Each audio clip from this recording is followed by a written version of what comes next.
महाराष्ट्र सरकारने तुकडाबंदी आदेश जारी केला आहे आणि एकूणच ह्या तुकडाबंदीचा कशा पद्धतीने कोकणातील शेतकरी म्हणा किंवा शहरं कोकणातील वाढत आहेत त्या शहरांना कशा पद्धतीचा फायदा होऊ शकतो आपण जाणून घेऊया। जिल्हा बँकेचे उपाध्यक्ष अतुल कासेकर आपल्यासोबत आहेत।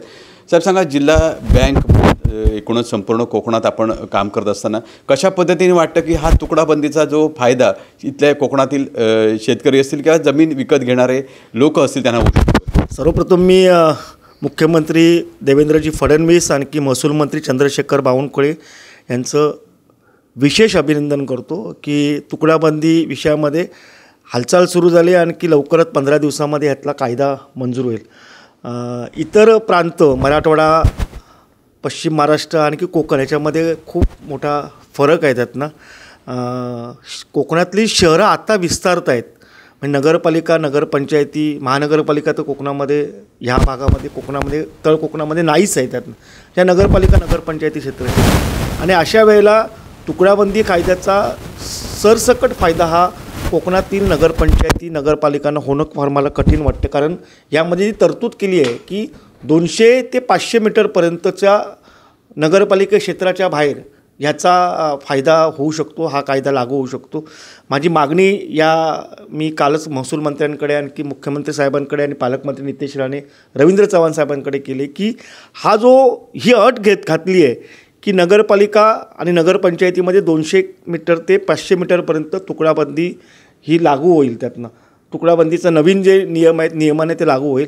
माझी मागणी की महानगरपालिकेला जसं 2 किलोमीटरची रेंज दिलेली आहे तुकडाबंदी कायदा अंमलात आणण्यासाठी, तशी रेंज ही कोकणातील नगरपालिका क्षेत्रामध्ये आहे। वानगी दाखल मी उदाहरण सांगतो, म्हणजे कणकवली नगरपालिका आपल्या माहिती आहे, कणकवली नगरपालिकेमध्ये आता फुगली आहे, गडनदी आणि जानवलीच्या मध्ये कणकवली नगरपालिका आहे, त्यांना विस्तारण्यासाठी जागाच नाही आहे त्यातनं। आणि तर कणकवली नगरपालिका जर विस्तारली आहे ती वागद्यामध्ये गेली आहे, कलमटमध्ये गेली आहे, जानवलीमध्ये गेली आहे, त्यामुळे अशा हळवलमध्ये गेली आहे, किंवा कुडाळ आहे ते कुडाळ नगरपालिका जी आहे ती कुडाळ नगरपालिका आता पिंगुळीत गेली आहे, पावशीत गेली आहे, बावबांबोळीत गेली आहे, सावंतवाडीमध्ये सुद्धा स्कोप पूर्णपणे संपलेला आहे।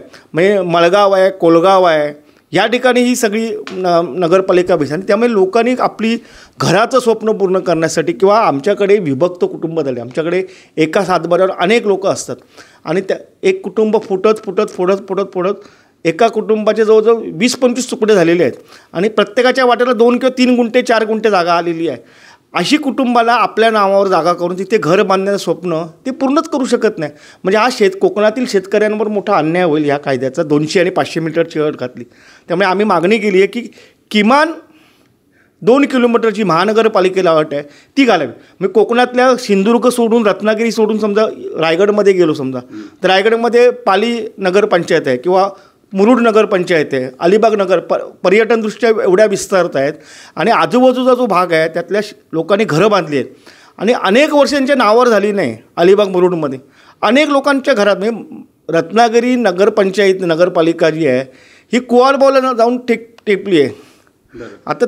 त्यामुळे अशा ह्या कायद्याचं जे क्षेत्र हे आहे जागा, म्हणजे किलोमीटर जे आहेत ते 2 किलोमीटरपर्यंत तुम्ही म्हणताय आता मर्यादा आहे ती 2 किलोमीटरपर्यंत वाढवावी, पण एकूणच आता हा जो फायदा शेतकऱ्यांच्या पद्धतीने होऊ शकतो किंवा बघितलं तर शहराचा विस्तारीकरण होत असताना कशा पद्धतीने आजपर्यंत फटका बसत होता आणि या निर्णयाचा फायदा होऊ शकेल जे जमीन विकत घेऊ इच्छितात? म्हणजे कोकणामधील नुसता शेतकऱ्यांना फायदा होणार नाही ह्या कायद्याचा, तुकडाबंदीचा फायदा आमच्याकडच्या मच्छीमारांना सुद्धा होणार आहे।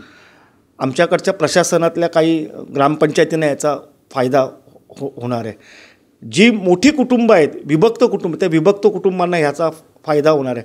आमचं जे डेव्हलपमेंट थांबलेली आहे ज्यात आता प्राधिकरण आहे, ओरस प्राधिकरणाची मर्यादा संपलेलीच आहे। तर ओरस प्राधिकरण जर विस्तारायचं असेल तर कसाल, अनाव, रानबांबोळी या गावांमध्ये समजा तुकडाबंदी लागू झाली, समजा कायद्याचं शिथिलता आली, तर अनेक लोकांना बांधलेली घरं आहेत ती नियमित होऊ शकतात, त्यांच्या नावावर जागा होऊ शकते। त्यामुळे मला असं वाटतं की हा कायद्यामध्ये जी किलोमीटरची मर्यादा घातली आहे 200 आणि 500 मीटरची, ती कोकणासाठी तरी किमान ती 2 किलोमीटर जी महानगरपालिकेला मर्यादा आहेत अशी मर्यादा करून हा कायद्याची अंमलबजावणी, तुकडाबंदी कायद्याचं शिथिलीकरण कोकणामध्ये झालं पाहिजे अशी आमची आग्रही मागणी आहे। नक्कीच. तर आपण पाहत आहे कोकणातील शेतकऱ्यांना किंवा जे जमीन विकत घेऊ इच्छित होते त्यांना हा तुकडाबंदी कायदा लागू होता, त्याच्यामुळे कुठेतरी धोका बसत होता, जमीन खरेदी करणं अवघड होत होतं. मात्र आता नव्याने या कायद्यामध्ये जी सुधारणा करण्यात आलेली आहे त्याचा फायदा कोकणातील अनेक लोकांना होणार आहे. मात्र जी आता जसं तुलकासेकर म्हणाले तशी मर्यादा आहे ती 2 किलोमीटरपर्यंत वाढवणं गरजेचं आहे, कारण शहराचं विस्तारीकरण होताना शहराच्या आजूबाजूला सुद्धा विस्तारीकरण होत आहे आणि याची कुठेतरी सरकारने दखल घेणं गरजेचं आहे. विकास गावकर, TV9 मराठी, सिंधुदुर्ग.